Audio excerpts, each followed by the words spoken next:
Vamos a empezar. Vamos a empezar con el tema de la hipertensión arterial, ¿ya?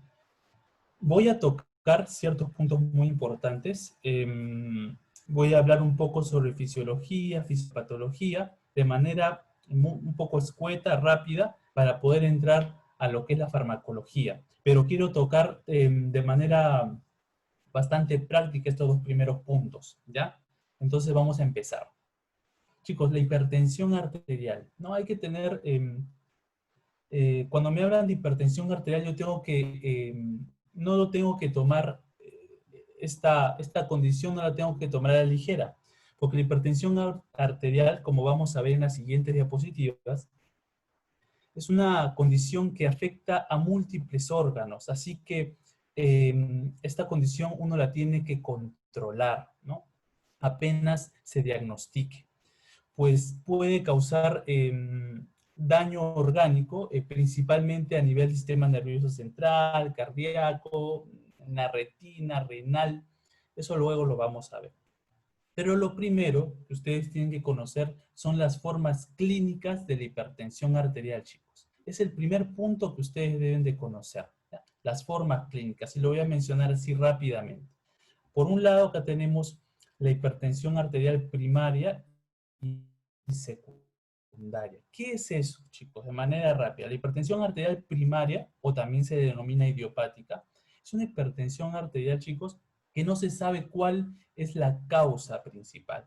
Se dice que tiene múltiples factores, son múltiples factores realmente, genéticos, ambientales. Dentro de los ambientales se dice que la retención de sal, que hay una hiperreactividad del sistema nervioso simpático, que hay mayor retención de sal y agua. Entonces, son múltiples factores que condicionan esta hipertensión arterial primaria. Adivinen qué, el 95% de la hipertensión arterial, de todos los pacientes diagnosticados de hipertensión arterial, se les califica como esto, hipertensión arterial primaria. 95% es bastante, chicos. El otro 5%, ¿cómo se les denominaría? Como hipertensión arterial secundaria, solamente 5%. Si la primaria no se dice que es multifactorial y no se sabe la causa en sí, la secundaria pues es todo lo contrario. Usted tiene una causa principal, ¿no? Tiene una causa principal. Puedo dar un ejemplo. A nivel renal, por ejemplo, puede ocurrir un daño a nivel de glomérulo y este daño a nivel de glomérulo condiciona una mayor retención de sal y agua y por lo tanto me eleva la presión. A eso se denomina hipertensión arterial secundaria. Es un ejemplo, ¿no? Pero tiene una causa conocida, es menos porcentaje, solamente el 5%, y la hipertensión arterial primaria del 95%.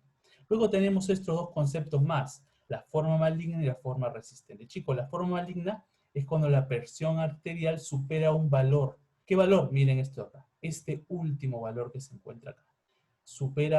Está en una hipertensión arterial de grado 3. Luego vamos a ver esa clasificación, pero ya vayan observando. Cuando es mayor de 180 de sistólica y 110 de diastólica, la denominamos maligna, pero con un daño orgánico, principalmente edema de papilas, se le dice. ¿Ya, chicos? Entonces, si nosotros tenemos una hipertensión arterial grado 3 más un daño orgánico, principalmente un edema de papila, la podemos denominar como hipertensión arterial que maligna. Chicos, ¿y la resistente? La resistente es aquella hipertensión en donde al paciente se le da un fármaco, un antihipertensivo, no mejora la presión, no baja. Le doy un segundo fármaco, otro antihipertensivo, tampoco baja la presión. Le doy un tercer antihipertensivo, tampoco mejora la presión. Cuando le doy de 3 a más antihipertensivos, luego vamos a ver cada uno de ellos, cuando le doy 3 a más y uno de ellos es un diurético tiacídico, también luego vamos a hablar de los diuréticos tiacídicos, y uno de ellos es un diurético tiacídico, a eso que le denominamos hipertensión arterial resistente, chicos. Importante concepto, resistente. Y los otros conceptos que tenemos acá, la hipertensión arterial de mandil blanco y de enmascarada, chicos. ¿Qué es de mandil blanco? Les doy un ejemplo. Por ejemplo, yo me voy al cardiólogo por un problema X y de pronto me miden la presión y de pronto la presión la tengo muy elevada, pero Lo raro es que cuando me midieron la presión en mi casa era normal, pero cuando me voy al médico se eleva la presión. Es hipertensión. Cuando voy al consultorio y veo al médico, normalmente eso causa un poco de ansiedad y se me eleva la presión. A eso se le dice hipertensión de mandil blanco. ¿Y qué es la enmascarada? Todo lo contrario. En el consultorio mi presión es normal, pero cuando me mido la presión en la casa está elevada. Esa es la hipertensión arterial enmascarada. Entonces, chicos, ya tenemos algunos conceptos clínicos muy importantes, pero vamos al meollo del asunto, la presión arterial. Desde qué parámetro yo puedo denominar que el paciente es un paciente hipertenso. Desde miren chicos, desde acá. En el Perú se toman, hay diferentes guías a nivel mundial. En el Perú mayormente se toman las guías europeas del 2018, estas que se encuentran acá. Y esta es la clasificación que encontramos. Miren, la óptima está desde 120 a un poco menos y de diastólica menor a 80. La normal, miren, acá están sus valores y la normal alta, acá están sus valores. Pero la hipertensión arterial de grado 1, chicos, ustedes ya tienen que saber desde cuándo a un paciente se le califica como hipertenso cuando es superior a 140 la sistólica y mayor a 90 la diastólica, chicos, ¿ya? Eso es importante. Entonces, vamos a hablar un poco de fisiología de manera rápida. Si ustedes recuerdan, y estoy seguro que sí, incluso lo saben mejor que yo, la presión arterial está determinada bajo dos factores. Tienen sus determinantes. ¿Cuáles son esos? Miren, el gasto cardíaco y la resistencia vascular periférica. El producto de ambos, aquí es igual a la presión arterial, chicos, a la presión arterial. Pero así no queda la cosa, hay más cosas además de este producto. Miren, el gasto cardíaco también tiene sus determinantes, también lo tiene. ¿Cuáles son esas determinantes? Miren, acá lo vemos un poco más claro. El volumen sistólico y la frecuencia cardíaca. Obviamente, si yo aumento la frecuencia cardíaca, aumento el gasto cardíaco. Si aumento el gasto cardíaco, ¿qué se aumenta? La presión arterial. Entonces, ¿se dan cuenta? Se aumenta el volumen sistólico, es decir, el volumen que inyecta el corazón, obviamente, es un determinante del gasto cardíaco, aumento el gasto cardíaco. Y si aumento el gasto cardíaco, también aumento la presión arterial. ¿Se dan cuenta? Hay determinantes tanto de la presión arterial como del gasto cardíaco.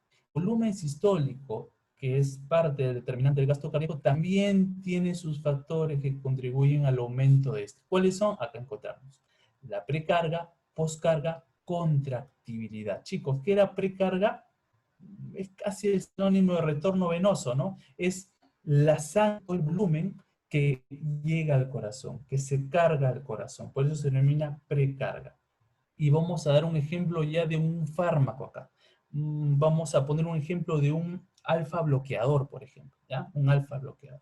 Ustedes recuerdan que los alfa bloqueadores, ¿qué son? Los receptores alfa, ¿qué hacen en los vasos sanguíneos? Si lo estimulo, ¿qué hacen? Vasoconstricción, ¿no? Hacen una vasoconstricción. Eso hace al estimularse un receptor alfa. Pero, ¿qué sucede si bloqueo ese receptor? Pasa todo lo contrario. Ya no hay vasoconstricción, sino se vasodilata, ¿no? Entonces, los alfa bloqueadores vasodilatan a nivel venoso, chicos. A nivel venoso y también arterial, pero a nivel venoso lo hace. ¿Qué sucede cuando aplico un alfa bloqueador en un paciente hipertenso? Lo primero que sucede es que voy a vasodilatar las venas y al vasodilatar las venas, la precarga va a disminuir, chicos. Porque estoy vasodilatando las venas van a tener mayor cantidad de sangre y la sangre va a llegar en menos cantidad al corazón. Por lo tanto, la precarga disminuye. Y si la precarga disminuye, ¿qué va a disminuir? Obviamente el volumen sistólico, porque le ha llegado poca sangre al corazón, porque la sangre mayormente está en las venas, producto del fármaco que estoy aplicando. Y si ha disminuido el volumen sistólico, disminuye el gasto cardíaco. Y si disminuye el gasto cardíaco, disminuye la presión arterial. Ya ven lo importante de conocer la fisiología para saber cómo es que actúan los fármacos. Entonces, este mismo alfa bloqueador también lo que hace es bloquear receptores alfa de las arterias. Y si bloqueo receptores alfa de las arterias, voy a vasodilatar, va a haber una vasodilatación arterial. Si hay una vasodilatación arterial, el corazón le va a ser más fácil expulsar la sangre porque no encuentra tanta presión de las arterias, no la encuentra. Entonces, va a ser más fácil eyectar, es decir, a eso se le dice poscarga. La poscarga, entonces, al aplicar este alfa bloqueador, va a disminuir, porque no va a encontrar resistencia a nivel arterial. Por lo tanto, si disminuye la poscarga, disminuye el volumen sistólico y por lo tanto disminuye el gasto cardíaco y por lo tanto la presión arterial. ¿Se dan cuenta de la importancia de conocer esto? Entonces, estos son los determinantes de la presión arterial. Chicos, ya conocemos los determinantes. Ahora, ¿cómo regulamos la presión nosotros? Esa es la siguiente pregunta que nos tenemos que hacer. ¿Qué mecanismos de regulación encontramos? Encontramos tres, chicos. A corto plazo, a mediano plazo y a largo plazo. ¿Cómo es un control a corto plazo? Bien, ahí está el ejemplo del control a corto plazo. Miren, es muy sencillo.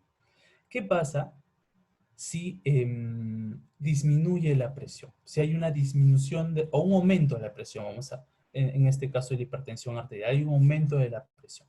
Entonces, aumenta la presión. ¿Quiénes van a detectar ese aumento de presión?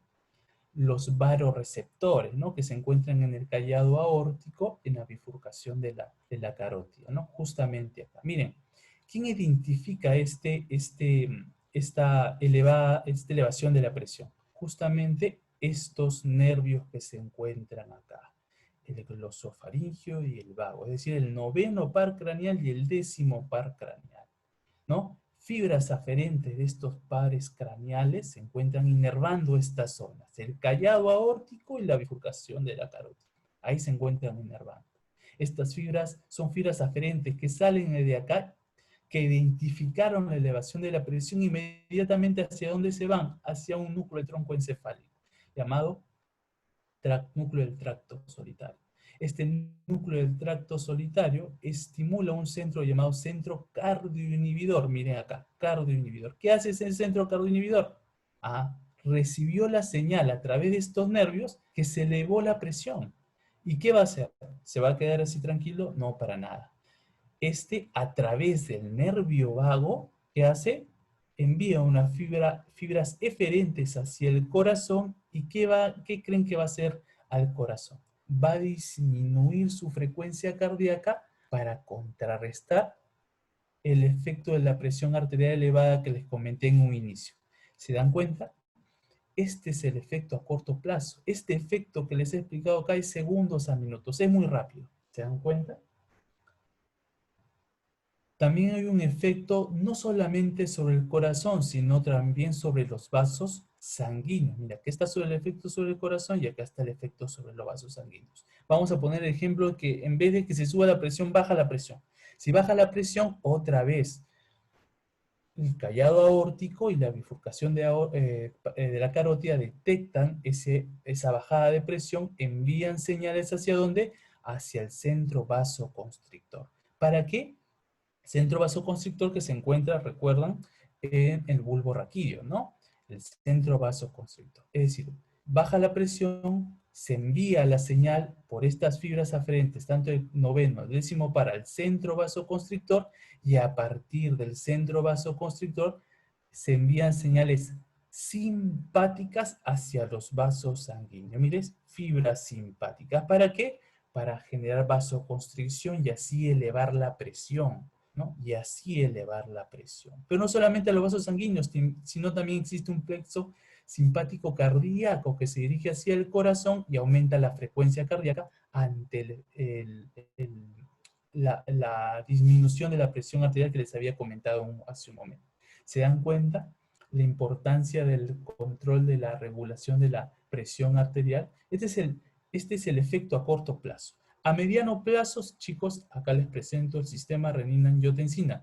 que lo voy a dejar por un momento acá porque luego lo vamos a hablar cuando hablemos de un fármaco en particular, ¿ya? De algunos fármacos en particular.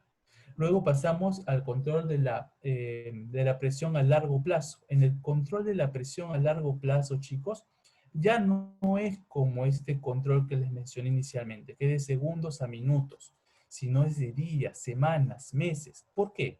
Porque normalmente el sistema está sobrecargado. Estamos sobrecargados acá de líquidos, normalmente. Llámese, estamos en un problema de insuficiencia cardíaca, un problema hepático, un problema renal, en donde hay una sobrecarga, sobrecarga de líquidos, o puede haber también un aumento de volemia de la sangre, ¿no? Aumento de líquidos en la sangre. Esto a largo plazo, ¿qué va a suceder? El mismo riñón, si el riñón está en óptimas condiciones, claro, va a excretar, va a aumentar su diuréresis. A eso se le dice diuréresis por presión. Aumenta la presión y a largo plazo el mismo riñón va a aumentar la diuréresis. ¿Qué va a hacer entonces? Va a aumentar el flujo urinario. Pero no solamente de líquidos, sino también de la sal. A ese proceso se le llama natriuréresis por presión. Aquí está. Este es el efecto a largo plazo. Aumenta la volemia, ¿qué va a haber? Obviamente, si aumenta la volemia a nivel circulatorio, aumenta la presión arterial. Hay mayor líquido, aumenta la presión arterial. Y por lo tanto, el mismo riñón va a excretar ese líquido y también la sal. A eso se le dice como diuréresis por presión y natriuréresis por presión. ¿Ya, chicos? Esos son los mecanismos. Entonces, como yo les había mencionado en un momento, esta es la fisiopatología de la hipertensión arterial. Acá tenemos los determinantes de la presión arterial, como ya les había comentado hace un momento. ¿No? Desgasto por resistencia vascular periférica, esto nunca se olviden, chicos, es ya para toda la, ¿no? Si aumenta el gasto cardíaco, aumenta la presión arterial, obviamente. Si aumenta la resistencia vascular periférica, aumenta la presión arterial. Es decir, ante cualquier vasoconstricción, ¿no? Está aumentando, ¿qué? Por lo tanto, resistencia vascular periférica y por lo tanto aumenta presión arterial. Si hubiera vasodilatación, disminuye la presión arterial. Espero que eso esté claro. Entonces, acá vemos otra vez los determinantes del gasto cardíaco y los determinantes de la resistencia vascular periférica. Acá falta uno más, ¿no? Que era la poscarga, ¿no? Era precarga, poscarga y la contractibilidad. Bien. Entonces, miren, chicos, si nosotros nos vamos al otro extremo de este gráfico, vemos acá, miren todos los factores que van a originar el aumento de la presión arterial, ¿no? Son varios factores. Miren, la ingesta de sodio va a generar un aumento de la volemia. Por lo tanto, si hay aumento de la volemia, del volumen sanguíneo, va a haber mayor cantidad de sangre que va a llegar al corazón. Por lo tanto, la precarga va a aumentar y por lo tanto, el gasto cardíaco aumenta y aumenta la presión arterial. Miren, por la ingesta de sodio. A nivel genético también se ha visto que es un factor determinante de la hipertensión arterial. ¿Por qué? Porque a nivel genético se ha visto que existe en algunas personas descenso, ¿no? de la superficie a nivel glomerular y por lo tanto hay un descenso de filtrado glomerular.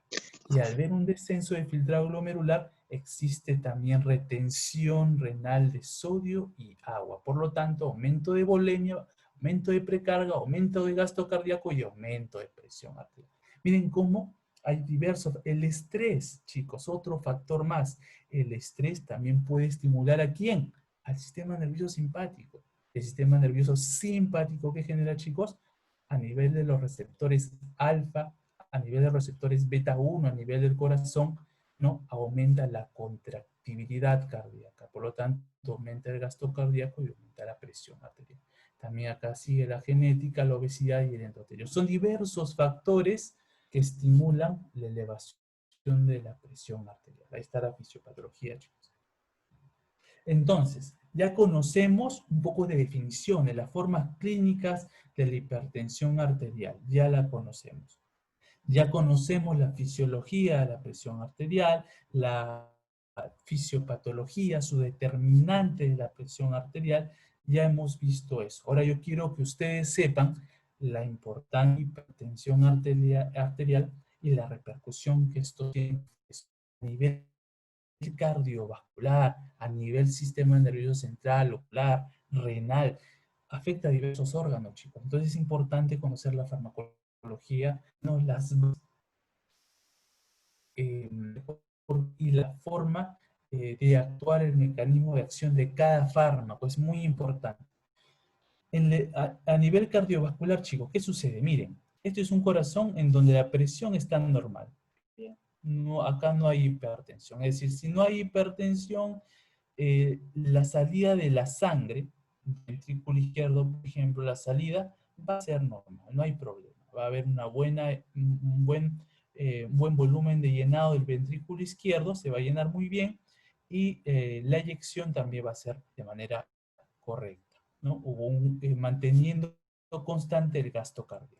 Acá estaba muy bien. Pero ¿qué sucede cuando se empieza a elevar las resistencias vasculares periféricas? Aumenta la resistencia vascular periférica, por lo tanto, que hay aumento de la presión arterial. ¿Recuerdan? Era un determinante de la presión arterial. Aumentaba la resistencia, aumenta la presión arterial. Si aumenta la resistencia vascular periférica, esa resistencia vascular periférica va a transmitirse hacia la aorta. Entonces la aorta también va a aumentar su resistencia vascular periférica. Entonces, ¿qué va a hacer el corazón? El corazón lo que quiere es mantener constante el gasto cardíaco. Eso es lo que quiere el corazón, mantenerlo constante. ¿Y cómo hace para mantenerlo constante ante esta presión ¿no? ejercida acá en la aorta? Tiene que vencer el corazón esta presión. Utiliza mecanismos de compensación. ¿Cuáles son esos mecanismos de compensación? Miren, acá vemos el miocardio en en su longitud normal, pero acá la vemos un poco más engrosada. Acá ha sucedido ha sucedido un proceso de hipertrofia ventricular izquierda, chicos, ¿no? Miren, para poder mantener el gasto cardíaco, este ventrículo ha tenido que hipertrofiarse para poder mantener el gasto cardíaco y vencer esta resistencia vascular periférica, para vencer esta hipertensión arterial. ¿Se dan cuenta? Entonces, esto genera una serie de problemas, porque inicialmente va a compensar el gasto cardíaco, pero a la larga, ¿qué va a hacer? Va a tener el corazón dificultades para relajarse, chicos, para relajarse. Ustedes ya tienen que tener en cuenta que la relajación, ¿quién la determina? La diástole, ¿no? La diástole, porque la contracción la determina la sístole. Entonces, si hay un problema de relajación, va a haber insuficiencia cardíaca diastólica, es una disfunción diastólica. Y luego se generan una serie de procesos hasta llegar a insuficiencia cardíaca, chicos. Acá tenemos, ya saben entonces cómo se genera la hipertrofia ventricular izquierda, ya lo conocen. Ya conocen también que hay una cardiopatía, pero ¿de qué clase? Hipertensiva. Y ya saben que el corazón se relaja, le cuesta relajarse. Entonces, al tener dificultad para relajarse, porque el corazón está muy hipertrofiado, ya llega a una rigidez establecida, va a haber problemas con la diástole, insuficiencia cardíaca diastólica. ¿Ya? Y a la larga, cardiopatías isquémicas, porque va a haber mayor tejido cardíaco, tendría que haber mayor irrigación para ese corazón, y a veces no es suficiente. Por lo tanto, normalmente podría haber cardiopatías isquémicas y también la fibrilación auricular. Espero que eso haya quedado claro, chicos. Sigamos. Entonces, el siguiente órgano afectado es el sistema nervioso central. Chicos, ¿de qué modo se afecta? Muchas veces en consultorio, yo a veces cuando he estado ahí rotando, ¿no? Rotaba en medicina interna, iba al consultorio, veía que iban adultos mayores al consultorio de medicina interna y le decían al doctor, doctor, me duele la parte de atrás de la cabeza, se sujetaba, ¿no? La zona occipital. Eh, y el doctor mencionó algo que se me quedó. Decía que normalmente un síntoma típico de la hipertensión era la cefalea occipital, pero me mencionó un dato muy importante. Mencionó que cuando duele, cuando existe cefalea occipital por hipertensión, eso quiere decir que la presión arterial diastólica, no sistólica, diastólica está por encima de 120, chicos. Entonces, cuando está por encima de 120, es hipertensión, causa cefalea, y ese ya sé por qué es, ¿ya, chicos? Importante.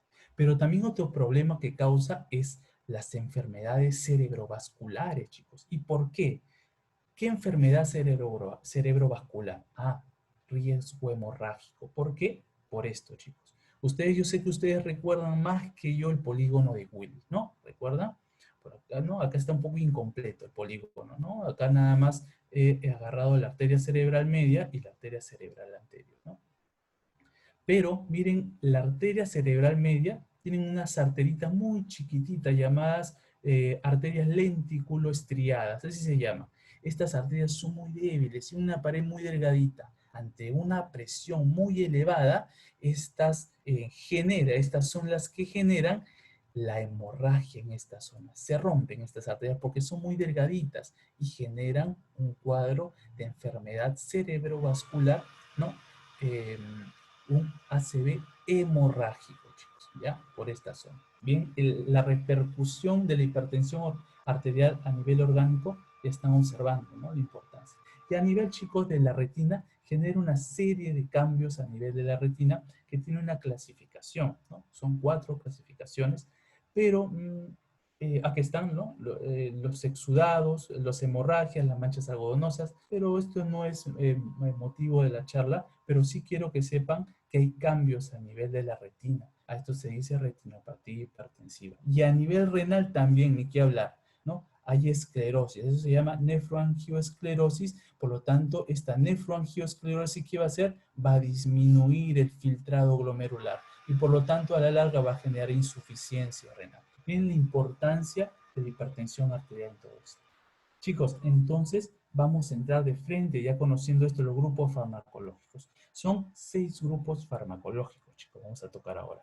Los diuréticos, los simpaticolíticos, acá tenemos los beta bloqueadores, que también se denominan antagonistas adrenérgicos beta, antagonistas adrenérgicos alfa, ¿no? Los fármacos de acción central, los bloqueadores de canales de calcio, los YECA, los ARA2. ¿Ya? Vamos a ver esos grupos farmacológicos con mayor detalle. Listo, chicos, vamos a empezar entonces ahora sí con los diuréticos, este grupo es bastante grande. Espero entonces que la primera parte haya quedado bastante clara. Es muy importante que ustedes manejen estos puntos para entender la importancia de la hipertensión arterial. Vamos a empezar con los diuréticos. En los diuréticos, chicos, de la hipertensión arterial, me importan 3. Los diuréticos tiacídicos, los diuréticos de asa y los diuréticos ahorradores de potasio. Pero los que más se utilizan para la hipertensión son los diuréticos tiacídicos. También los de asa, también los ahorradores de potasio, pero no se utilizan. Se utilizan cuando existe una comorbilidad, tal vez, que luego la vamos a especificar, junto con la hipertensión arterial, o existe algún factor de riesgo, alguna condición. Pero los diuréticos tiacídicos sí se utilizan, muy importante. Entonces, miren, los diuréticos tiacídicos, dice, denominado techo bajo. Techo bajo. Los diuréticos de asa, ¿cómo son denominados? De alto techo. ¿Qué quiere decir esto, chicos? Y los diuréticos ahorradores de potasio de bajo techo. ¿Qué quiere decir esto? Quiere decir que el efecto diurético en sí de estos fármacos, tener mayor efecto diurético son los diuréticos de asa. Estos son los que son más eficaces para este efecto diurético. Los diuréticos tiacídicos, los diuréticos ahorradores de potasio, sí, aumentan la diuresis, pero no tanto como los diuréticos. La diuresis. Pero quienes controlan más, de manera más eficaz la hipertensión arterial son los diuréticos tiacídicos. ¿Ya? Entonces, para saber cómo actúa el diurético tiacídico para controlar la presión arterial, nosotros tenemos que saber ¿Dónde actúa el diurético tiacídico? ¿Cuál es su mecanismo de acción de este diurético tiacídico? ¿Qué pasa cuando nosotros absorbemos este diurético? ¿A dónde se dirige? Vamos a recordar un poco, de nefrología, pero de manera muy rápida, de manera muy rápida. Miren, acá tenemos la nefrona, ¿no? Acá tenemos el glomérulo, acá está el túbulo contorneado proximal, la asa de Henle, el tubo contorneado distal y el túbulo colector, ¿no? Estas son las partes de la nefrona. Pero ¿qué sucede, chicos? ¿Dónde va a actuar este diurético tiacídico? ¿Va a actuar a nivel del túbulo contorneado proximal? No, para nada. No, ahí no va a actuar. ¿Va a actuar en el asa de Henle? No, tampoco. ¿Va a actuar en el túbulo contorneado distal? Exacto. Aquí actúa el diurético tiacídico. En el túbulo contorneado distal. En la primera porción del túbulo contorneado proximal. Específicamente, ¿dónde? En un receptor de la célula epitelial que reviste este túbulo contorneado distal. Ahí actúa. Chicos, muy importante que ustedes sepan esto. Aquí está, miren, acá está el lumen del túbulo, ¿no? Por donde pasa la orina, está circulando la orina. Acá está el epitelio, y por acá imaginemos que hay un vaso sanguíneo, acá está el intersticio, un vaso sanguíneo, por donde se absorben los electrolitos. Pero vamos a ver ahorita cómo. Es importante que ustedes sepan esto, chicos. ¿Saben por qué? Porque a veces preguntan los RAM, ¿no? Las reacciones adversas. Y los diuréticos tiacídicos tienen reacciones adversas hidroelectrolíticas. Entonces, si nosotros sabemos este mecanismo, no tenemos mucho por qué memorizarnos las reacciones adversas. Más bien, vamos a entenderlas, vamos a deducirlas a través de este proceso fisiológico. ¿Y cómo las podemos deducir? Muy práctico, chicos. Entonces, lo primero que quiero que sepan, entonces, los diuréticos tiacídicos, ¿dónde actúan? A nivel del túbulo contorneado distal, la porción inicial. Perfecto. ¿A nivel de qué canal? De este canal. Miren, de este canal.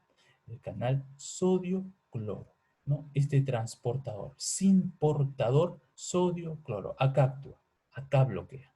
Pero vamos a ver primero cómo es que se realiza la absorción en este lugar sin necesidad de que haya un diurético. Si no hubiera nada, ¿qué es lo que sucede? Esto es para manera de recordar de forma muy rápida. Miren, chicos, acá tenemos en el lado vasolateral de este epitelio, acá está circulando la orina, por acá circula la orina, ¿no? El flujo urinario, por acá está la sangre, esperando que haya reabsorción. Entonces, lo primero que ocurre, chicos, ¿qué es? Que acá esta bomba de sodio-potasio actúe. ¿Cómo va a actuar? Sacando de la célula 3 sodio e ingresando 2 potasio. Eso es lo primero que hace. A eso se dice transporte activo primario. ¿Recuerdan? Transporte activo primario. Al sacar sodio, ¿qué estoy generando acá? Un déficit de sodio. Genera un déficit de sodio definitivamente. Este déficit de sodio, ¿cómo lo compenso? Ah, con este canal. Este canal lo que hace es, ante este déficit de sodio, hace que, que el sodio que se encuentra acá en este flujo urinario se reabsorba junto con el cloro. Y de esa manera compensamos la reabsorción de sodio que ha habido acá. ¿Se dan cuenta? Si a este se le decía transporte activo primario, a este se dice secundario, porque es secundario a esta bomba sodio-potasio que hace. ¿Se recuerdan? Chicos, existe otro canal para poder compensar este déficit de sodio por esta bomba, por ese transporte activo primario. Es este canal, el canal calcio-sodio, el antipor calcio-sodio. ¿Sí? Este canal es importante. ¿Por qué? Porque si este canal deja de funcionar, es decir, si lo bloquean este canal, ¿qué va a suceder si bloquean este canal? ¿Cómo voy a compensar este déficit de sodio que se ha visto por esta reabsorción que vemos acá? Ah, por este canal. Miren, vamos a hacer esta ejemplificación. Se reabsorbió sodio y se reabsorbió sodio en este lado.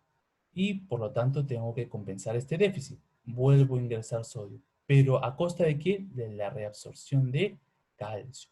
Por eso, chicos, cuando un diurético tiacídico actúa a nivel de la porción inicial del tubo contorneado distal, bloqueando este canal de sodio-cloro, ¿Qué va a originar, chicos? Uno, al bloquear esto, genero ¿qué? Que el sodio que se encontraba en orina no se reabsorba por acá, simplemente se bote. Por lo tanto, a nivel sanguíneo se va a disminuir la cantidad de sodio. Por lo tanto, genera hiponatremia. ¿El cloro lo voy a absorber si bloqueo esto? No, se va por la orina. Por lo tanto, ¿qué genero? Hipocloremia, bajo nivel de cloro en sangre. Chicos, es más, si bloqueo esto, yo les dije, si bloqueo esto, este canal va a actuar. Este canal de calcio-sodio va a actuar. Entonces, si bloqueo esto, yo tengo que compensar este déficit. Entra sodio, pero ¿a costa de qué? De calcio. Al bloquear este canal, ingresa más calcio. Entonces, los diuréticos tiacídicos, ¿qué hacen? Hipercalcemias. Aumentan los niveles de calcio en sangre, porque el calcio se va a reabsorber al bloquear este canal. Espero que haya quedado claro. Entonces, estamos viendo 3 RAM. Hiponatremia, hipocloremia, hipercalcemia. ¿Se dan cuenta? Chicos, yo quiero que sepan algo.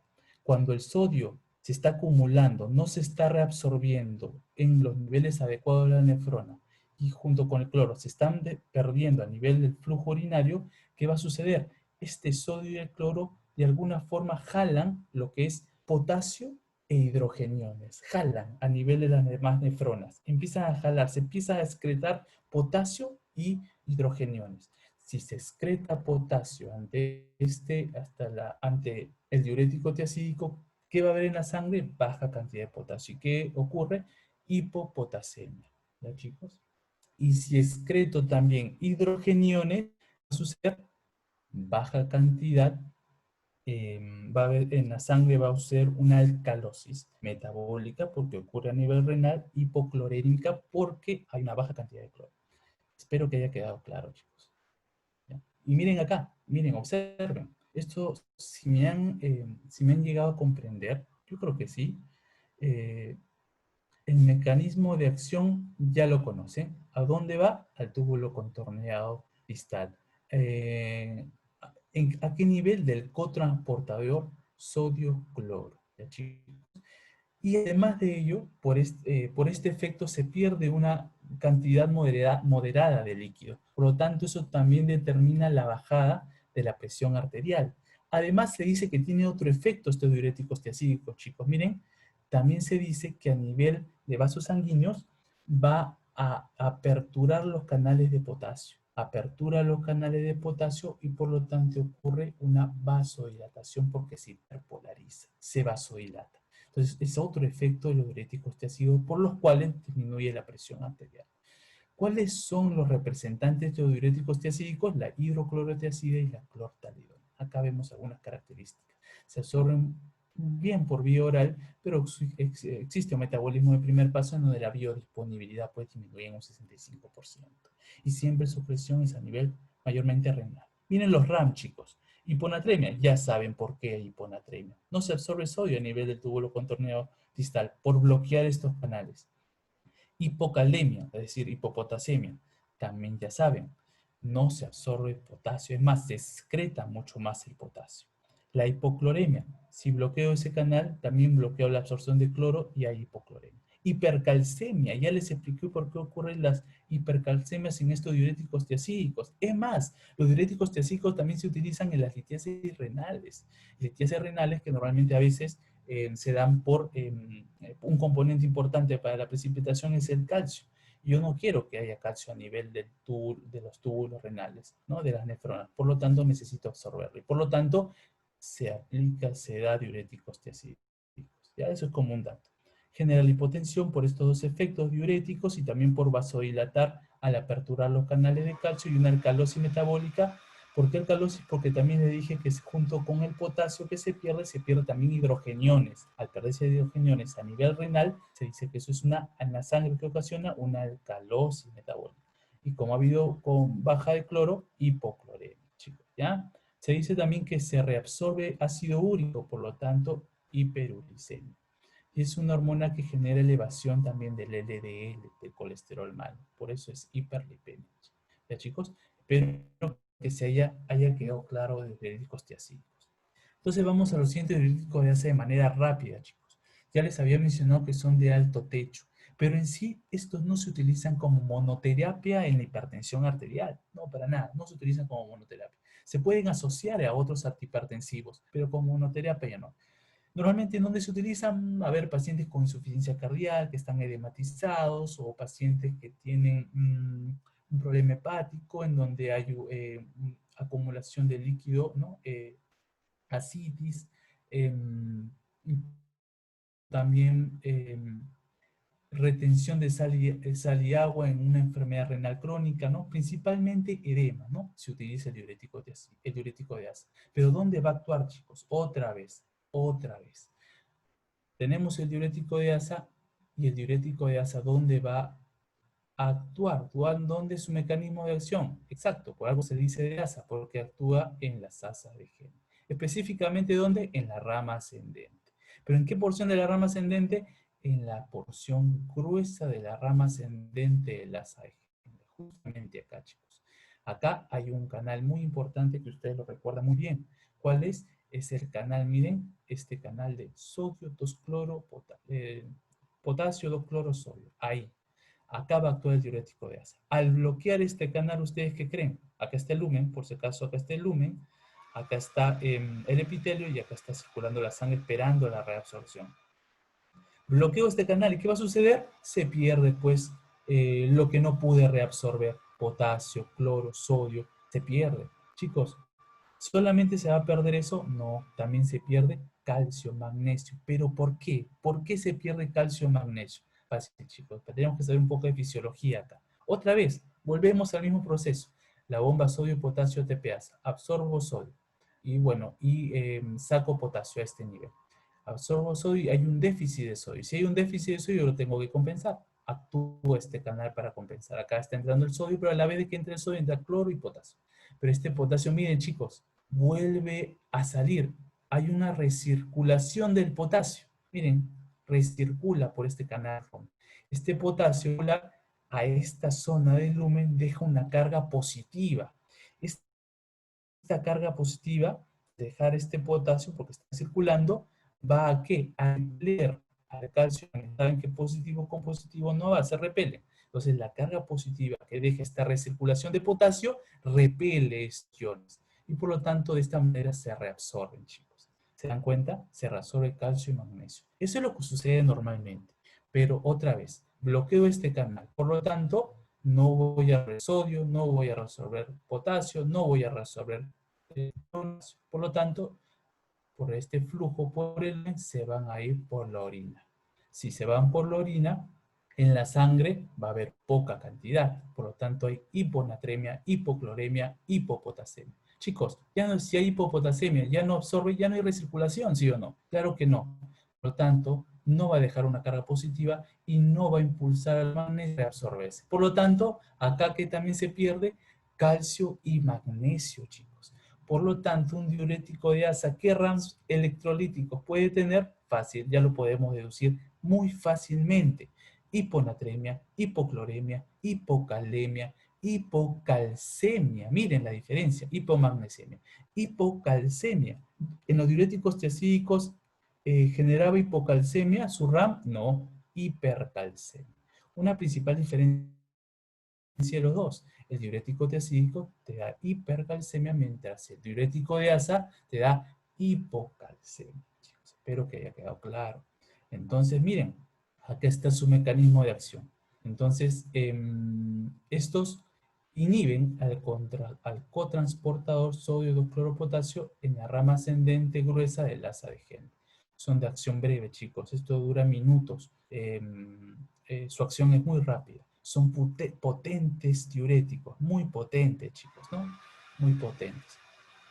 Se pierde una gran cantidad de líquidos, pero no baja mucho la presión arterial, ¿no? Principalmente funden los edemas, ¿no? Y por lo tanto, como mencioné, no son, pues, debería decir no son antihipertensivos eficaces, principalmente son diuréticos. Si voy a utilizarlo en la hipertensión, lo puedo utilizar en un paciente que se encuentra con insuficiencia cardíaca y que se encuentra con edema pulmonar agudo, puedo utilizar este diurético que en ese caso podría actuar como antihipertensivo. ¿Se dan cuenta? Listo. Pasemos entonces a los diuréticos ahorradores de potasio. Chicos, los diuréticos ahorradores de potasio de manera práctica, me interesa que sepan esto. Este antagonista de la aldosterona. Pero ¿dónde va a actuar la espironolactona? Ah, otra vez gráfico. ¿Dónde, a qué nivel actúa la espironolactona? La altura actúa a nivel del túbulo colector, chicos, a nivel del túbulo colector y también el tubo contorneado distal en las porciones finales del tubo contorneado distal. Pero ¿cómo actúa esta espironolactona? Ah, vamos a saber primero lo normal, como antes, a recordar. Lo normal que era que, lo normal que es, ¿cómo actúa? Primero, a este nivel del túbulo colector o de la porción final del túbulo contorneado distal, a este nivel hay una hormona que actúa para conservarlos, para excretarlos el potasio. ¿Cuál es esa? La aldosterona. Chicos, recuerden muy bien que la aldosterona lo que hace es reabsorber sodio, claro que sí, pero ¿a costa de qué? De botar potasio e hidrógeno. Bota potasio, bota hidrógeno. Eso hace la aldosterona. Y reabsorbe eso. Entonces tienen que... La aldosterona, una hormona esteroide,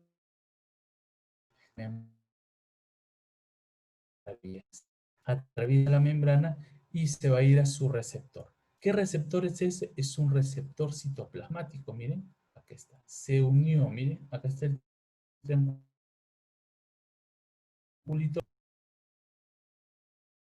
y acá está la unión. Es aldosterona con su receptor citoplasmático núcleo, y el núcleo que hace, genera las moléculas y las proteínas, ¿para qué? Para poder reabsorber sodio y botar potasio. Para reabsorber sodio acá estaría el vaso sanguíneo y acá estaría la luz tubular. Para reabsorber sodio, ¿y qué? Y botar potasio. Entonces, ¿qué pasaría, chicos, si yo bloqueo esta aldosterona? Antagonizo esta aldosterona. ¿Con qué lo puedo hacer? Con esta espironolactona. La aldosterona va a competir con esta aldosterona por este receptor. Compite, miren, aquí está la espironolactona y va a competir. Al competir, bloquea la acción de la aldosterona y la aldosterona no va a poder actuar. Es decir, no va a poder realizar su acción de ¿qué? De botar potasio por la orina, de botar hidrogeniones por la orina. No la va a poder realizar. Por lo tanto, estos diuréticos, ¿cómo se le dice? Diuréticos ahorradores de potasio, porque al actuar de esta forma, la aldosterona no va a poder botar. Es más, al usar la espironolactona, yo voy a ahorrar potasio. ¿Se dan cuenta? Entonces, chicos, ¿cuáles son los efectos farmacológicos en general de los diuréticos? Fácil, aumentar la excreción de sodio y líquido. En los diuréticos tiacídicos aumentaba, al no resorber sodio, aumenta la diuéresis. En los diuréticos ahorradores de potasio también, en los diuréticos de asa también aumentas la excreción de ¿qué? De sodio y agua. Este aumento de excreción de sodio y agua que genera disminución de la presión arterial. ¿Pero por qué? Porque disminuyó el volumen extracelular. ¿Se dan cuenta? Entonces, chicos, nosotros acá ya conocemos los RAMs. Ya hemos visto los RAMs y por lo tanto nosotros vamos a conocer ciertas contraindicaciones. Lo podemos deducir muy fácilmente, chicos. Entonces, luego vamos a pasar a los YECAS, de forma rápida, chicos. Los YECAS y los ARA2. Con este gráfico, yo voy a matar dos pájaros de un tiro, así de manera muy rápida. Miren, acá tenemos al sistema renina-angiotensina-aldosterona, lo que les había comentado inicialmente. ¿Recuerdan cómo se regulaba, cómo era el control de la presión arterial a mediano plazo? A través de este gráfico lo vamos a conocer. Miren.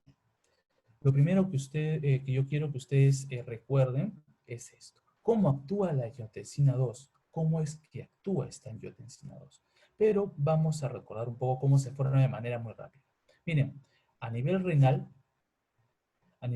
existe un aparato, recuerdan el aparato yuxtaglomerular, que está conformado por ¿qué? Por células de la mácula densa, células de la arteriola aferente y células mesangiales extraglomerulares. ¿Recuerdan? ¿Sí? El aparato yuxtaglomerular. ¿Qué hace el aparato yuxtaglomerular? Ante un estímulo, que ahorita lo vamos a ver, libera renina. ¿Qué estímulos son esos? Por ejemplo, hipoperfusión renal, por ejemplo, acá tenemos. ¿Qué se estimula la renina? Hipoperfusión renal. Disminuye la perfusión a nivel de la arteriola aferente. Claro, debe ser. Si disminuye, se debe estimular. Ya vamos a ver luego por qué. También, ¿qué? Actividad simpática. El aparato yuxtaglomerular tiene receptores beta 1. Estos receptores beta 1, al ser estimulados, va a liberar renina. Y también si el cloruro de sodio llega en baja concentración a la mácula densa, también esto va a estimular liberación de renina. ¿Pero con qué objetivo, chicos? Si se libera renina, con el objetivo de formar ¿qué? Angiotensina 2. Angiotensina 2.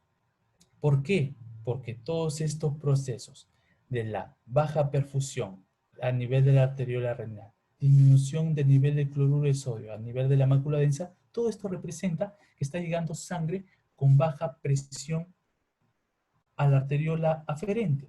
Está llegando baja perfusión, hay baja perfusión a nivel renal. Y si hay baja perfusión, la presión está disminuida, por lo tanto. Así lo detecta el riñón.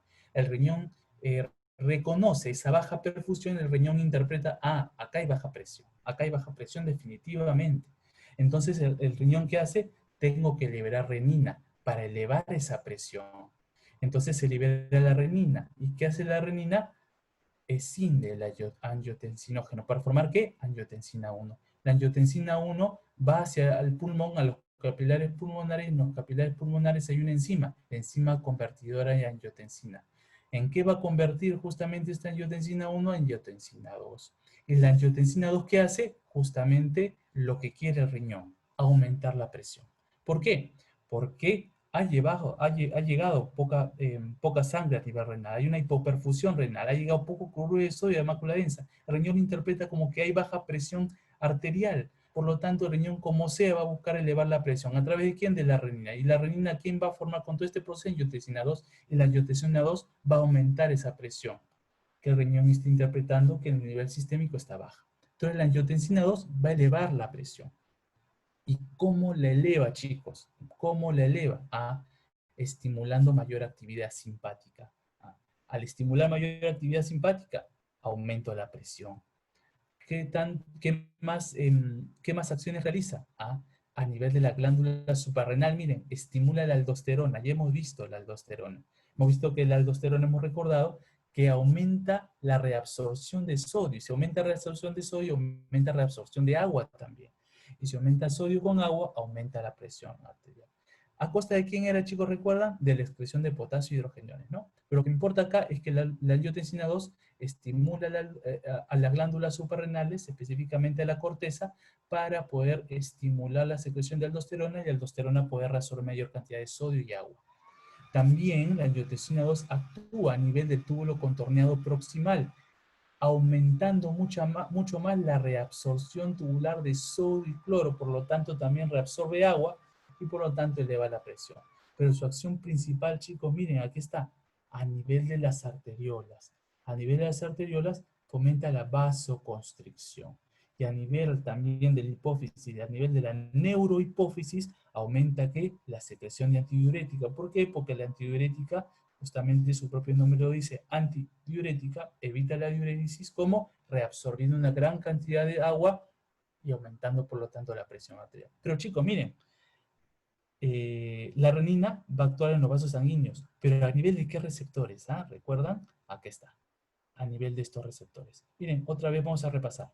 La renina detecta una baja de presión que llega a nivel renal y por lo tanto el riñón detecta que hay una hipoperfusión renal, por lo tanto interpreta que hay una baja presión arterial. Por lo tanto, este estímulo libera la renina. La renina, ¿qué hace? Actúa a nivel de angiotensinógeno para formar angiotensina 1. La angiotensina 1 pasa por los capilares pulmonares y ahí va a haber una enzima, la enzima convertidora de angiotensina.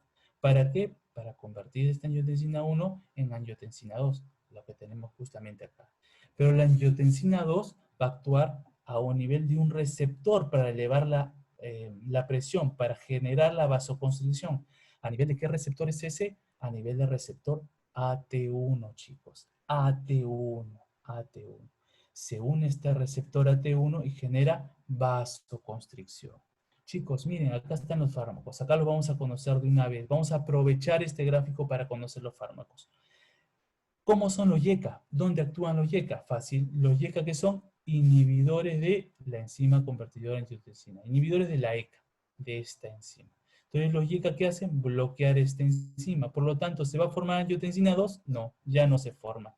Ya no se forma y por lo tanto no va a haber vasoconstricción. No va a haber elevación de la presión. Así puedo controlar muchas veces la elevación de la hipertensión arterial, disminuyendo la formación de angiotensina para que no haya vasoconstricción y no se siga elevando la presión. Ah, mire, acá hay un fármaco, los YECA. Y los ARA2, ¿dónde van a actuar? Es decir, estos fármacos que están acá, ¿dónde van a actuar?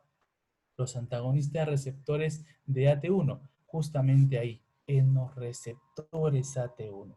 Van a unirse a los receptores AT1 y evitan que la angiotensina actúe sobre estos receptores y así evitan la vasoconstricción. Y es más, chicos, miren, al ARA2 bloquear este receptor AT1, la angiotensina 2 va a ser desplazada, es decir, no va a poder actuar acá, pero va a actuar sobre otros receptores llamados receptores AT2. Estos receptores AT2, ¿qué hacen? Vasodilatan, chicos. Y al vasodilatar, ¿qué hacen? Disminuyen la presión. Consigo el efecto que quería. ¿Se dan cuenta? Entonces acá tenemos los YECA y los ARA2.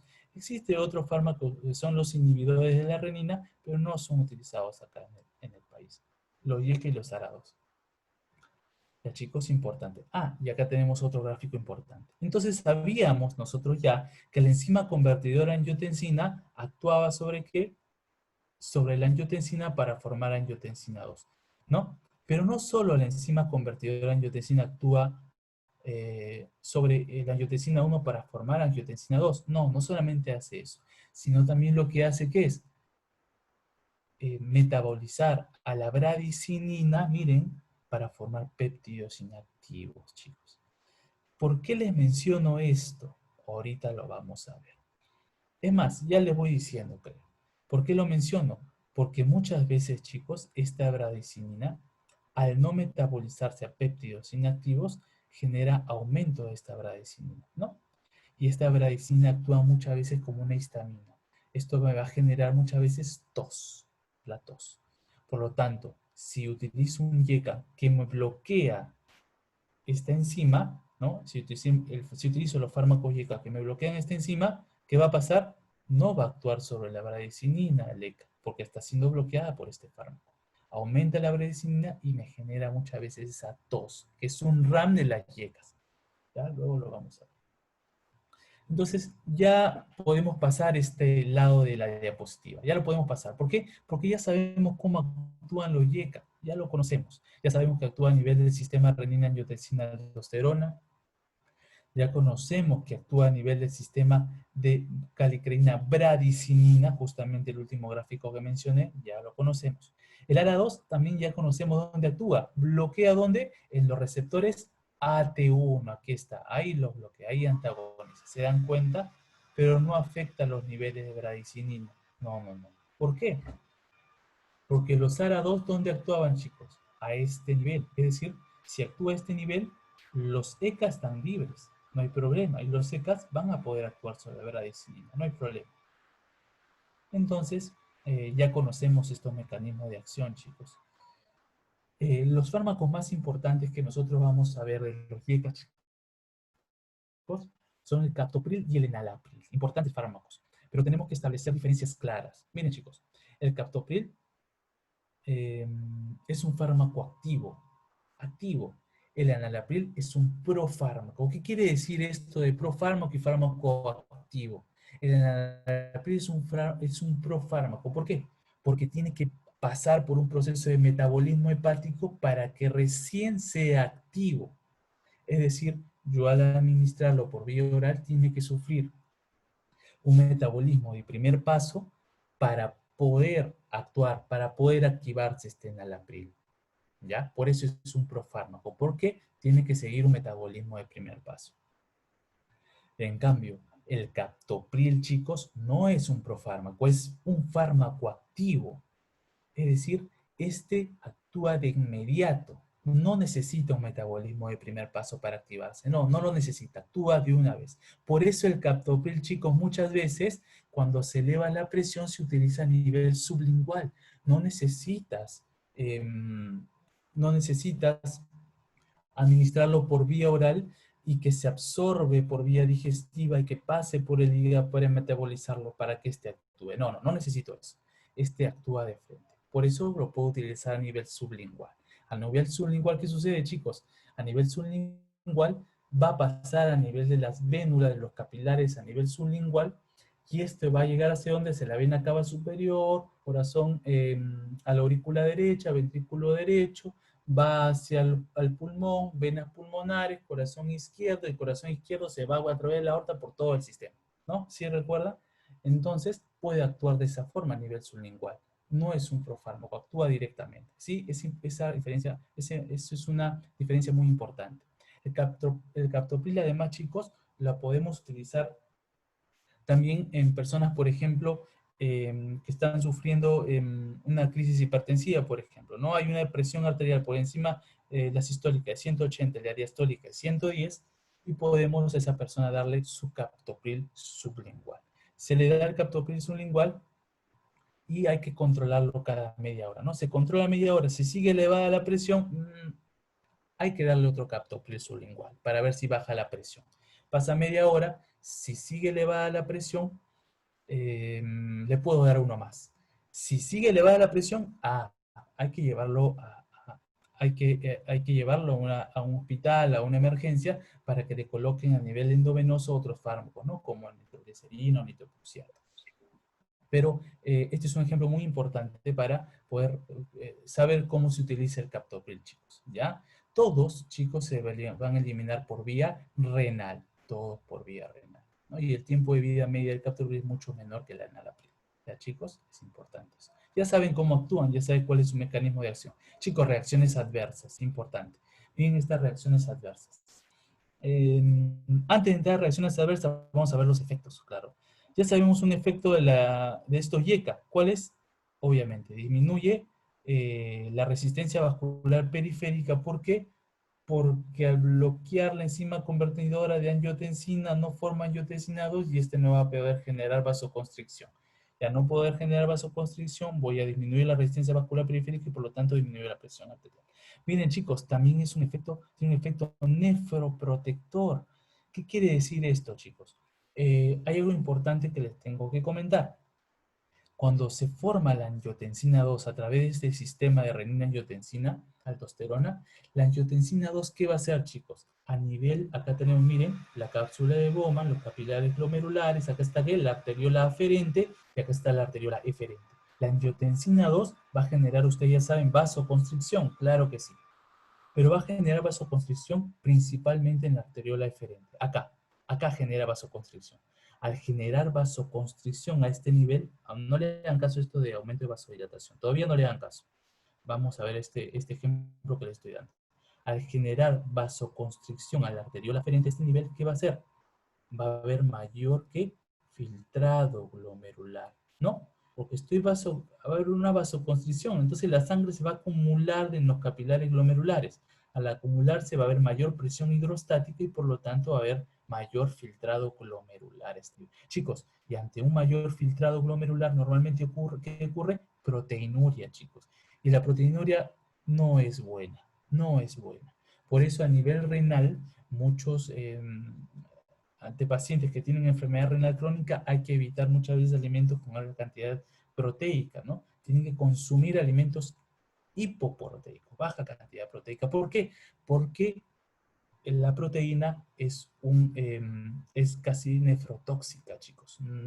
Es mala para el riñón. Por lo tanto, entonces, te genera un efecto proteinúrico y nefrotóxico, ¿ya? Entonces, eso hace la angiotensina 2. Al bloquear yo, al utilizarlo un YECA y al disminuir la formación de angiotensina 2, ¿qué hago? Ya no hago vasoconstricción, chicos, ya no. Por lo tanto, el filtrado glomerular va a disminuir y por lo tanto disminuye la proteinuria y por eso se dice que los YECA tienen un efecto nefroprotector. Nefroprotector. ¿Se dan cuenta? importante, chicos. Y tiene también, el angiotensina 2 también tiene un efecto proliferativo. Al ya no formar angiotensina 2, disminuye este efecto proliferativo, sí, porque el angiotensina 2 lo que hace, chicos, que es ir a nivel cardíaco, y a nivel cardíaco es fomentar la hipertrofia y muchas veces la fibrosis, y generar remodelamiento cardíaco, y eso no le conviene al corazón, no le conviene a expensa de regular el gasto cardíaco, para nada. Por lo tanto, ¿qué hace los IECA? Al evitar que se forme angiotensina 2, disminuye ese efecto proliferativo y por lo tanto disminuye la hipertrofia ventricular izquierda. ¿Ya, chicos? ¿Qué reacciones adversas tenemos con estos IECA? Importante establecer qué reacciones adversas hay. Las primeras, miren, hipotensión arterial en el anciano. Claro que sí, chicos. Pero principalmente es un efecto de primera dosis. ¿Por qué? Porque los IECA, al actuar y al evitar la angiotensina 2, la angiotensina 2, recuerdan que estimulaba el sistema simpático, ¿sí recuerdan? Al ya no haber angiotensina 2, no se va a estimular el sistema simpático, y por lo tanto, ante cambios de postura, puede generar hipotensiones posturales, incluso, ¿ya, chicos? Una hipotensión arterial en ancianos. Hay que tener cuidado con ellos, ¿ya? También generan, ¿qué? Hipercalemia, es decir, hiperpotasemia. ¿Por qué, chicos? Porque al bloquear la formación de angiotensina 2, no estimuló la aldosterona. ¿Y qué hacía la aldosterona? Botaba, excretaba potasio. Al ya no formarse aldosterona, ya no voy a excretar potasio. Por lo tanto, ¿qué genero? Elevación del potasio, hipercalemia. ¿Se dan cuenta? Claro que sí. Y también los IECA pueden generar a veces insuficiencia renal aguda. Por eso en pacientes que tienen insuficiencia renal aguda está contraindicado a veces darles los IECA. ¿Ya, chicos? ¿Qué más? Otra reacción adversa, chicos, lo que les había mencionado, relacionadas a la bradicinina. Si le dicen una reacción adversa, los IECA importante es la tos. Un IECA te genera tos. ¿Pero por qué? Yo ya les había explicado, creo, por qué. Si yo bloqueo la formación de angiotensina, ¿no? Si yo bloqueo la enzima convertidora de angiotensina como hacen las IECAs, ¿no? ¿Qué generaba? Yo bloqueo esto y por lo tanto, esta enzima no va a poder actuar sobre las bradicininas. Y las bradicininas se van a acumular. Y al acumularse las bradicininas, eso me genera la tos. Es como una histamina. Me da irritabilidad en el tracto respiratorio. Y eso me genera la tos. ¿Ya, chicos? La tos seca. Si yo observo que un IECA me está generando esta reacción adversa de tos, puedo cambiarlo. Puedo cambiar el IECA con un ARA2, ¿no? Con un valsartán, por ejemplo. Puedo cambiarlo. Entonces el ARA2 no me genera la tos seca. Ya vimos por qué. Otra reacción adversa, chicos, de los IECA es la angioedema. Como ven acá, miren, es una persona de tez oscura, de raza negra, que presenta edema, miren, edema, ¿no? Como se acumula líquidos a nivel de los tejidos subcutáneos, ¿no? De la piel, tejidos subcutáneos. A eso se le dice angioedema, chicos. ¿Ya? Principalmente esto ocurre ¿en quién? En personas de raza negra, chicos, en personas de tez oscura. Ocurre esto. Es aproximadamente 2 a 4 veces más probable de que ocurra angioedema en este tipo de personas, ¿no? En personas con estas características. Entonces, muchas veces a personas de tez oscura, de raza negra, no se suele utilizar IECA, ¿no? Se suele utilizar principalmente beta bloqueadores, ¿no? Diuréticos tiacídicos, pero IECA no se suele utilizar, ¿no? E incluso hay un capítulo de House en que mencionan eso, ¿no? El de House no le quiere dar un IECA, si es que no me equivoco, si es que más no recuerdo, no le quiere dar un IECA a un paciente de raza negra y el paciente piensa que lo están discriminando. No, era que realmente en él había más probabilidad de generar angioedema, ¿no, chicos? Y otra cosa muy importante que ustedes tienen que saber, que los IECA y los AREA2 no generan toxicidad fetal, riesgo teratogénico. Es decir, por nada del mundo hay que darle a gestantes, ni IECA ni ARA2, no darle a gestantes, porque tiene un riesgo muy, muy alto, chicos. ¿Ya? Listo, acabamos con los IECA. Entonces empezamos con otro grupo farmacológico, los bloqueadores de canales de calcio. ¿ya? Los bloqueadores. Chicos, ¿cómo vamos a clasificarlo de manera muy rápida? Así, los dihidropiridínicos y los no dihidropiridínicos, ¿ya? Así de manera práctica. ¿Cuáles son los más importantes acá para efectos de hipertensión arterial? Nifedipino y amlodipino. Y los no dihidropiridínicos, verapamilo y dialtacén. Pero miren, chicos, ¿cómo va a ser el mecanismo de acción de los bloqueadores de canales de calcio? Para no perder costumbre, hay que saber el mecanismo de acción, hay que conocerlo, hay que conocer los porqués. Entonces, este bloqueador, estos bloqueadores de canales de calcio, que también se dice antagonistas de los canales de calcio, ¿dónde va a actuar específicamente? Ah, miren, va a actuar sobre los canales de calcio, chicos. Existen dos tipos de canales de calcio. Hay canales de calcio activados por ligandos y hay canales de calcio activados por voltaje. Hay esos dos tipos de canales, ¿ya? Los activados por ligando, como su propio nombre lo dice, lo va a activar justamente un ligando. Llámese angiotensina 2, llámese alguna catecolamina como la noradrenalina, etcétera, ¿no? La activa un ligando, ¿no? Pero hay otro grupo de canales de calcio, los activados por voltaje. Es decir, ante una despolarización, estos se activan. Perfecto. De esos canales activados por voltaje existen 6 tipos de canales. Los N, los P, los R, 6 tipos. Pero hay un tipo que es el canal L, chicos. El canal L. Justamente los bloqueadores de canales de calcio actúan ahí. ¿Dónde? En estos canales de tipo L. Entonces, si les preguntan, ¿dónde actúan los bloqueadores de canales de calcio? Les ponen ahí las alternativas. ¿Bloqueadores de canales de calcio activados por ligando? No. ¿Activados por voltaje? Claro que sí, activados por voltaje. ¿Qué clase? A, tipo L, chicos, tipo L. Entonces, ahí es donde actúan. ¿Dónde actúan? En canales activados por voltaje, es decir, dependiente de voltaje de tipo L. Entonces, como les había mencionado, son dos tipos, dihidropiridínicos, no dihidropiridínicos. ¿Y cuál es la diferencia de estos dos, chicos? Claro, de frente, chicos. Los dihidropiridínicos actúan sobre los vasos sanguíneos, actúan acá. Y al actuar sobre los vasos sanguíneos, al actuar sobre canales de calcio activados por voltaje tipo L, al actuar ahí, que van a generar que no ingrese calcio a nivel de las células del músculo liso. Y si no ingresa calcio, no va a haber vasoconstricción. Todo lo contrario, se va a vasodilatar. Vasodilatar.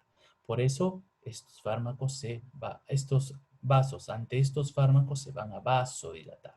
¿Ya? ¿Está claro? Pero esos son los dihidropiridínicos. Actúan en los vasos sanguíneos. Ojo, ¿van a actuar sobre el corazón? Sí, pero no de una manera importante. No de una manera importante. Lo que ustedes se tienen que llevar hoy día de lo que ahora el canal de calcio es que estos actúan sobre los vasos sanguíneos y generan vasodilatación. Principalmente eso. Los no dihidropiridínicos actúan sobre el corazón, estos actúan sobre el corazón. Claro que sí. ¿Cómo? También van sobre los canales dependientes de voltaje tipo L.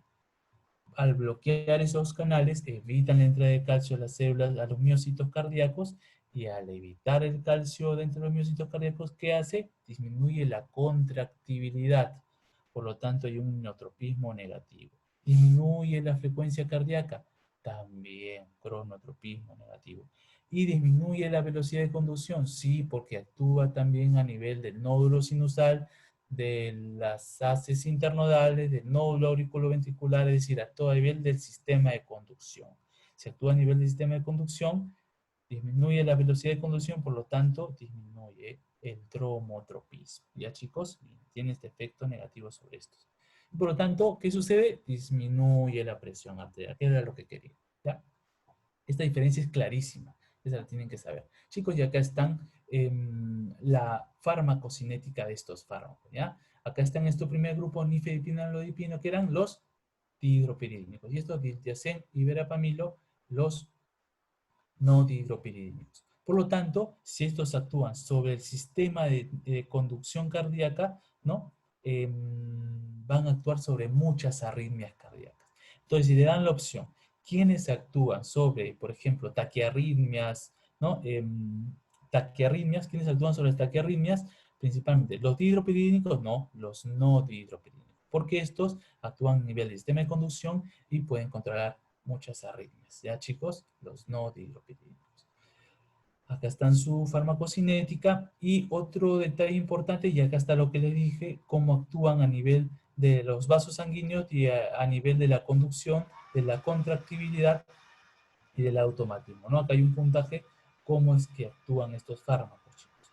Y otra cosa, también tienen actividad extracardíaca, eh, externa al sistema cardiovascular. Como que, por ejemplo, a ver, algo se me ocurre por ahí, claro que sí, la hemorragia subaranoidea. ¿Sabes? Hay hemorragias subaranoideas que para controlar un vasoespasmo, porque ocurre a un nivel de tratamiento, ocurre vasoespasmo a nivel de hemorragia subaranoidea, se utiliza el dihidropiridínico, porque yo no quiero que ocurra vasoespasmo, yo quiero tratar ese vasoespasmo. ¿Y cómo hago? Lo vasodilato. ¿Con qué? Con un dihidropiridínico. ¿Con qué dihidropiridínico? Con el nimodipino. ¿Bien? La función del nimodipino. ¿Se dan cuenta? No solamente tiene acción cardiovascular. Chicos, avanzamos con los beta bloqueadores adrenérgicos, chicos. Y para eso también vamos a recordar rápidamente un poco de fisiología. Los beta 1 a nivel, ¿dónde se encontraba? A nivel cardíaco. Estimulaban los beta 1 y ¿qué generaba? Aumentaba la frecuencia cardíaca, aumentaba la contractibilidad, ¿no? Es decir, un inotropismo, cronotropismo positivo. A la vez el beta 1, ¿dónde también se encuentra? Ya les había dicho más o menos, a nivel del aparato yuxtaglomerular. Si se estimula, va a estimular el aparato yuxtaglomerular y va a liberar renina. Ya sabemos las consecuencias de toda la renina. A nivel de los beta, ¿dónde se encuentra? Principalmente, chicos, para efectos de la charla, a nivel de los vasos sanguíneos y generan vasodilatación. Y a nivel de los beta 3 se encuentran en el depósito y tubo digestivo. Entonces, chicos, ya recordamos rápidamente esto de la fisiología. Entonces vamos a ver cómo se clasifica, ¿ya? ¿Cómo se clasifica? Los fármacos acá más importantes que yo quiero que ustedes conozcan es esto. El propranolol y esto que está acá. Atenolol, bisoprolol y metoprolol, ¿ya? Acá hay una especie de una memotecnia, ¿no? MBA, MBA, ¿no? A veces hay esas maestrías, ¿no? De administración, las MBA, ya aquí está. MBA. Metoprolol, bisoprolol, atenolol. Mira, son del mismo grupito. ¿De qué grupo son estas tres fármacos que mencioné esta memotecnia? De los selectivos y sin ACI. ¿Qué quiere decir eso, chicos? ¿Qué quiere decir sin ACI? Bueno, para poder explicar eso tengo que explicar qué son con ACI. Los ACI, ¿qué quiere decir? Actividad simpático-mimética intrínseca, chicos. ¿Qué quiere decir esta actividad? Quiere decir que estos bloquean los receptores beta, sí, como su propio nombre lo dice, bloquean receptores beta. Bloquean, sí, pero a la vez estos, digámoslo así, no solamente van a bloquear, sino también a la vez, ¿no? Van a estimular, es decir, actúan de manera parcial, ¿no? Eh, es decir, a la vez que lo van bloqueando, a la vez lo van estimulando, de acuerdo a las condiciones. Eso quiere decir que tiene que actividad simpático-mimética intrínseca a estos fármacos. Es decir, no bloquean del todo. No, no, no, no. Esto es como que son medios engañosos. Si yo quiero que me bloqueen totalmente, no. En algún momento no van a bloquear totalmente, porque tienen actividad simpático-mimética intrínseca. Sino que van a hacer, van a estimular. Entonces estos fármacos como que no, para efectos de la presión arterial, no. Estos, los que no tienen actividad simpático-mimética intrínseca, estos me importan a mí. O sea, los sin ACI. Tanto propranolol como estos grupos de 3. El propranolol es no selectivo, chicos, no selectivo. ¿Qué quiere decir eso? Ah, claro, que estos van a actuar tanto en los receptores beta 1 como beta 2, en los dos, el propranolol. Ojo, el propranolol es la droga prototipo de los beta bloqueadores, ¿ah? Pero es una droga prototipo, pero este sí no se viene con cosas como estos fármacos con ACI que a la vez te bloquean, a la vez te estimulan. No, no, este bloquea, este no tiene actividad simpático-mimética intrínseca para nada, este bloquea, pero es no selectivo, actúa a nivel del beta 1 y del beta 2, es decir, actúa a nivel cardíaco y actúa a nivel de los vasos sanguíneos. Y este grupo de fármacos, ¿qué, chicos? El atenolol, bisoprolol, metoprolol, son sin ACI y son selectivos. Es decir, solamente actúan donde a nivel de los beta 1, chicos, ¿ya? A nivel de los beta 1. Es decir, son selectivos de receptor. ¿Está claro? Espero que haya quedado claro. Y existen bloqueadores beta también, ¿ya? Existen bloqueadores beta que no solamente actúan sobre los beta, sino también sobre los alfa, chicos. Alfa. Esos son el labetalol y el carvedilol, ¿ya? Entonces, vamos a ver acá el mecanismo de acción, chicos, de manera rápida. Entonces, tiene un efecto antihipertensivo más que obvio, ¿no? Más que obvio. Si yo bloqueo el receptor beta, va a disminuir la hipertensión. Ustedes dirán, chicos, Carlos, pero mira, acá dice vasos, vasodilatación, pero si yo bloqueo esto, entonces no va a haber vasodilatación. Va a haber aumento de la vasoconstricción y va a haber aumento de la presión. Ah, ya chicos, lo que pasa es que cuando administro de forma aguda, ¿no? Casi inmediatamente sí, va a bloquear este efecto. Sí, va a elevar la presión, es cierto, pero de una manera muy aguda. Cuando se utiliza de manera crónica, no, hace el efecto contrario, vasodilata. ¿Ya chicos? Si algunos se han percatado de esa duda, se vasodilata a nivel crónico. Y que es como se utiliza este fármaco. Este fármaco se da a dosis pequeñas y se va aumentando de a poquitos. No se da a dosis altas así de manera rápida. ¿Ya chicos? Entonces tiene un efecto antihipertensivo. ¿Cómo hace? Actúa a nivel cardiovascular, obviamente. ¿Qué genera a nivel cardíaco? Ya saben, al bloquear los receptores beta 1, bloqueo el receptor beta 1, es decir, dejo de estimular la contracción, dejo de estimular la conducción y dejo de estimular la velocidad. Entonces, ¿qué me genera? Inotropismo, cronotropismo, bromotropismo negativo. Ya chicos, negativo. A la vez, bueno, esto ya lo conocemos, al reducir la contractibilidad disminuye el gasto cardíaco, ¿ya? Y los que poseen actividad intrínseca, ya les dije, pueden bloquear, pero a la vez estimular, ¿no? A la vez estimular. Me pueden aumentar realmente la resistencia vascular periférica. ¿Se dan cuenta? A nivel de riñón, ¿qué sucedía? Ah, el beta 1 normalmente estimula la liberación de renina. No, si yo estimulo el beta 1, estimulo la liberación de renina. Y si estimulo la liberación de renina, chicos, aumento la angiotensina 2 y me aumenta la presión, ¿no? Si yo estimulo este receptor beta 1, miren todo lo que se desencadena. Pero al bloquear este beta 1, por lo tanto, no se forma renina. ¿Qué está? No se forma renina, por lo tanto, no se forma angiotensina 2, por lo tanto, no va a haber vasoconstricción y a la vez no va a haber aldosterona, por lo tanto, no va a haber reabsorción de agua y sodio. ¿Ya, chicos? Y por lo tanto, baja la presión. Y como dije, a largo plazo, de manera crónica, utilizarlo tiene buenos efectos sobre la presión arterial. Acá un poco de farmacocinética, chicos, y los efectos adversos, ¿ya?